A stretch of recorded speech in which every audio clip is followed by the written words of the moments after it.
Bonjour à tous et bienvenue pour cette nouvelle vidéo de la newsletter. Cette semaine, c'est la sidra de Vayishlach. Et dans cette sidra, nous allons parler de dilemme.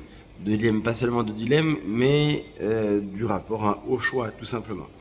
Enfin, tout simplement, c'est peut-être un des plus gros problèmes qui existent depuis l'histoire de l'humanité. Yaakov va devoir faire face à son frère, ce qui n'est pas évident, parce que les deux ont un contentieux qui est quand même relativement important pour deux frères. Esav a promis qu'il le tuerait. Maintenant, ça fait des dizaines d'années qu'ils ne se sont pas revus, mais la haine n'est pas descendue. Donc, comment faire pour gérer Esav? Yaakov imagine plusieurs stratagèmes, mais au final, il est face à Esav. La veille de sa rencontre, il s'arrête, il commence à prier, il envoie des personnes pour faire intermédiaire, rien n'y fait. Bref, c'est un petit peu stressant, n'est-ce pas? En effet, c'est stressant. Quand vous vous retrouvez devant un choix, où les possibilités sont soit de tuer votre frère, soit qu'il vous tue, dans tous les cas, on peut parler dans ce cas-là effectivement de dilemme et de difficulté. Malgré tout, la Torah, ou plutôt nos chachamim, nos sages, vont en vouloir un petit peu à Jacob. Pourquoi? Parce que dans sa démarche, dans laquelle il va essayer de négocier avec Esav, il dira Kotomerun, voici comment vous allez parler. La Adoni, les Esav, à mon maître, à Esav, et vous lui direz voici comment Jacob, ton serviteur, a parlé. Et se pose ici la question de ce à quoi on doit être prêt pour éviter un conflit. Le sage nous parle de 3 méthodes, c'est-à-dire d'abord, effectivement, la prière, la diplomatie, c'est les cadeaux, et puis enfin, se préparer à la guerre. Comme vous le savez, celui qui veut la paix doit préparer la guerre. Mais au-delà de ça, jusqu'où peut-on aller pour éviter un conflit? C'est-à-dire, jusqu'où doit-on aller dans l'abnégation de soi, dans l'annulation de soi, dans l'effacement de soi, pour éviter un conflit? Et, de manière générale, doit-on passer par là? Est-ce que éviter un conflit peut nécessiter, de disparaître pour faire en sorte que le conflit n'aille pas jusqu'au bout? Certains diraient évidemment que oui. S'il ne faut que ça pour que le conflit disparaisse, si une personne dit mets-toi à genoux et il n'y aura pas de guerre, on se met à genoux et puis basta. Si la personne elle est suffisamment infantile pour être convaincu par ça, on se met à genoux et puis c'est tout. S'il s'agit, mais le problème c'est que jusqu'où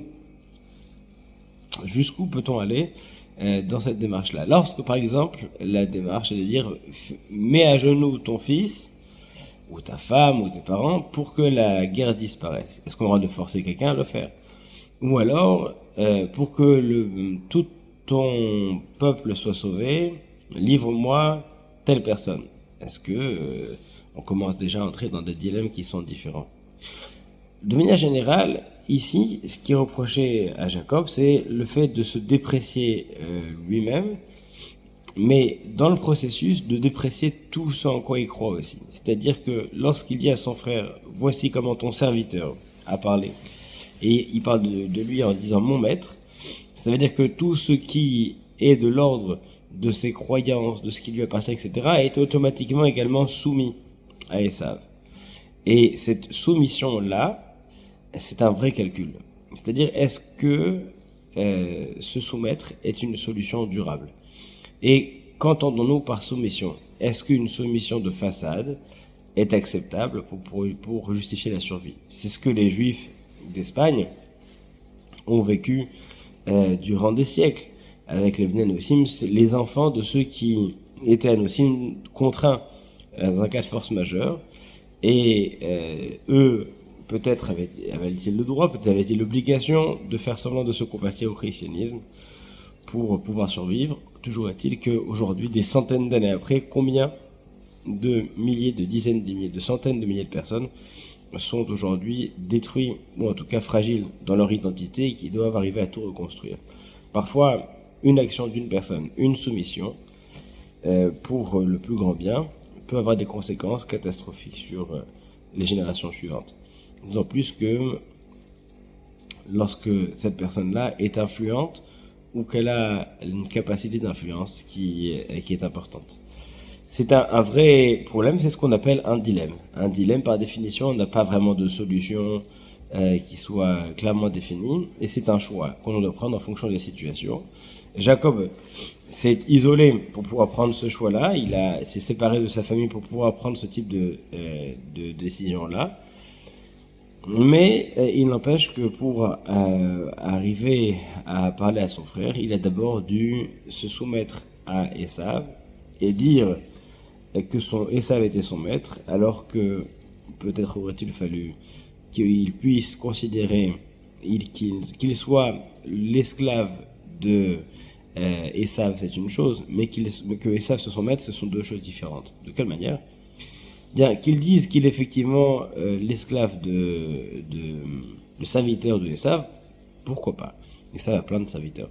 Mais que Esav le considère comme son serviteur, c'est une chose. Par contre, que lui considère que l'esclave est son maître, alors que il s'est par ailleurs engagé complètement à ne servir qu'une plus grande cause, c'est-à-dire servir Dieu, bien ça c'est quelque chose qui effectivement rentre en conflit avec ses engagements précédents. Donc aujourd'hui malheureusement pas de réponse mais une réflexion, et peut-être que la réflexion est la réponse. Pas de réponse lorsqu'on est face à un dilemme où tous les choix sont possibles mais aucun n'est bon. Eh bien on essaye de faire le choix qui est le meilleur, peut-être le plus raisonné ou le moins catastrophique, et faire en sorte que l'histoire nous pardonnera ou que la génération d'après pourra résoudre ces conflits-là. Les générations suivantes, d'ailleurs, paieront directement les conséquences de ces choix-là, puisque nos sages nous disent que ce qui arrivera à Dina sera la conséquence du choix de Jacob de fréquenter son frère mais de cacher ses enfants. Bref, un dilemme, ça vient toujours avec des conséquences. Et avec les réflexions qu'ils font avec. Et aujourd'hui, on en parle. Alors, Shabbat Shalom, et bon courage au monde que nous traversons, qui est aujourd'hui plein de dilemmes. Et on espère que les choix d'aujourd'hui auront de joyeuses conséquences pour l'avenir. Shabbat Shalom.